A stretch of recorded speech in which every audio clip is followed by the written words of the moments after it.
แจ้งความแล้วพระเอกท็อฟฟี่เสียงวิหกหลังจากโดนทำร้ายร่างกายในคืน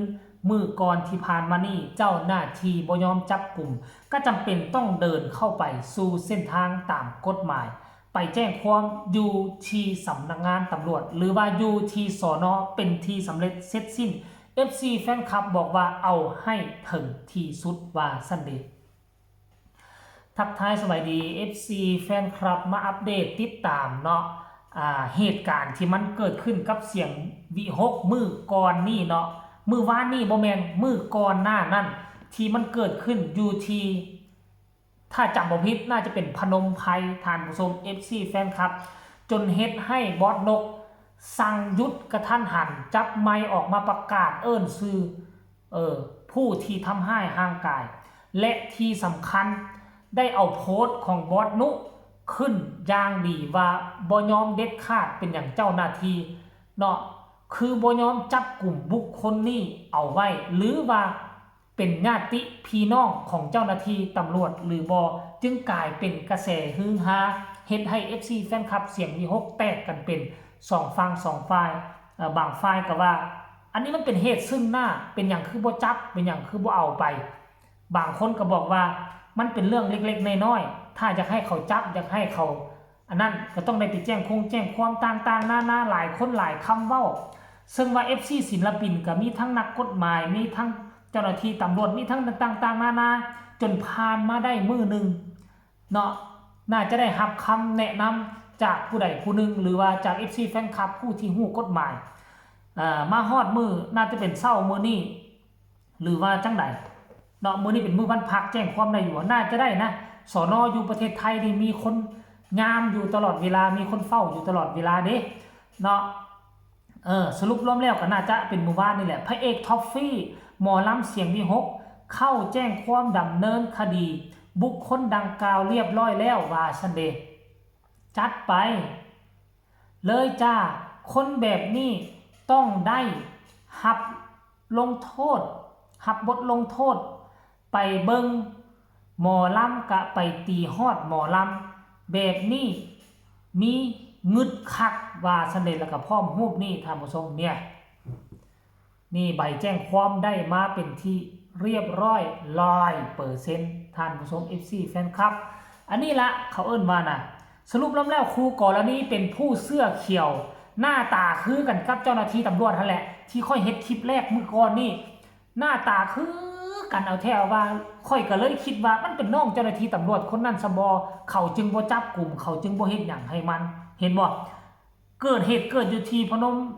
ไพรเนาะนี่โรงพยาบาลพนมไพรอันนี้ไปเอาผลกวดอยู่ที่โรงพยาบาลแล้วก็เข้าไปแจ้งความทันทีท่านผู้ชม FC แฟนคลับเนาะอันนี้ก็ฝากไว้ให้คิดผู้ใดสิไปเบิ่งหมอลอกหมอลำก็ได้ให้ระมัดระวังเห็นเขาใส่ชุดหมอลำแต่งตัวแบบนั้นดิสุบีส่วนมัดใส่เขามันจะบ่ดีเดี๋ยวจะเป็นคือเคสนี้ที่เขาแจ้งความเสียเวลาเสียเงินเสียคำแน่นอนทุกคนนอกจากนี้เพจลักของเสียงวิหกก็ได้ทายเนาะทายรูปตอนที่พระเอกท็อฟฟี่เข้าแจ้งความอยู่ที่สถานีตำรวจอีกอย่างเนาะสถานีตำรวจภูธรพนมไพรและกับพร้อมเขียนว่านี่โอ้บอสดูดิเขียนว่านี่นะตอนนี้พระเอกท็อฟฟี่เอกอย่างนี้เอกนายเอกคนในท่านผู้ชมที่โดนทำร้ายร่างกายในขณะนี้เดินเข้าไปในขณะที่เดินเข้าไปซื้อของหน้าเวทีกลางดึกเมื่อคืนที่ผ่านมาว่าซันเดย์โอ้บอสดูเฮ็ดจริงได้เข้าตรวจร่างกายและแจ้งความดำเนินคดีทางสภ.พนมไพรจังหวัด101เป็นที่เรียบร้อยทางเฮาหวังว่าท่านผู้กำกับพร้อมทีมของท่านจะช่วยดำเนินคดีเพื่อความเป็นธรรมให้กับพระเอกของเฮาบักล่าค่อยเทิงเจ็บโตอยู่กะมาเกิดเรื่องฝากส่งกำลังใจให้พระเอกท็อฟฟี่ด้วยนะครับหลังจากที่บอสนุเนาะโพสต์ตัวนี้ออกมาเนี่ยโอ้ก็หลายคนให้ความสนใจมากหน้าหลายตาท่านผู้ชม FC แฟนคลับ เนาะหลายคนก็บอกว่าอย่ายอมแพ้ว่าซั่นเด้บ่ยอมเด็ดขาดว่าซั่นเด้พุ่นน่ะโอ้โหท่านผู้ชมหลายคนบอกว่าคันถ้าบ่เฮ็ดแบบนี้คนอื่นหรือว่ามันจะไปเฮ็ดกับผู้อื่นแล้วมันจะเป็นกระแสนอกจากเวทีนี้นอกจากวงนี้แล้วนอกจากเคสนี้แล้วนะอาจจะเป็นผู้ใหม่ถ้าหากว่ามีการไปสวนมัดอีหยังต่างๆไปทะเลาะไปพิษเถียงกันกับศิลปินแล้วก็บ่มีการแจ้งความหลายคนก็จะเฮ็ดคือกันแล้วมันจะได้เดิมมันจะเป็นการสนับสนุนคนกระทำผิดให้เขาได้ใจให้เขากระทำผิดอีกต่อไปนั่นเองท่านผู้ชม FC แฟนคลับอันนี้คือเหตุการณ์อัปเดตล่าสุดบอสนุบ่นิ่งนอนใจพาพระเอกไปตรวจร่างกายแล้วกับพร้อมเข้าแจ้งความก็คิดว่าจะมีความคืบหน้าไวๆนี่ค่อยเชื่อมั่นว่าเจ้าหน้าที่ตำรวจฝั่งไทยในเฮ็ดเวียกไวที่สุด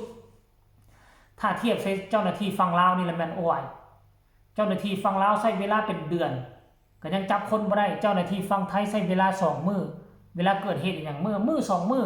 เพียงข้ามคืน24ชั่วโมงก็สามารถตามจับ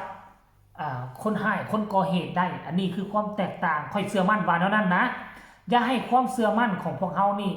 นั่นซะผ่านไปอาทิตย์นึงก็เงียบผ่านไปอันนึงก็เงียบทั้งที่ฮู้ชื่อ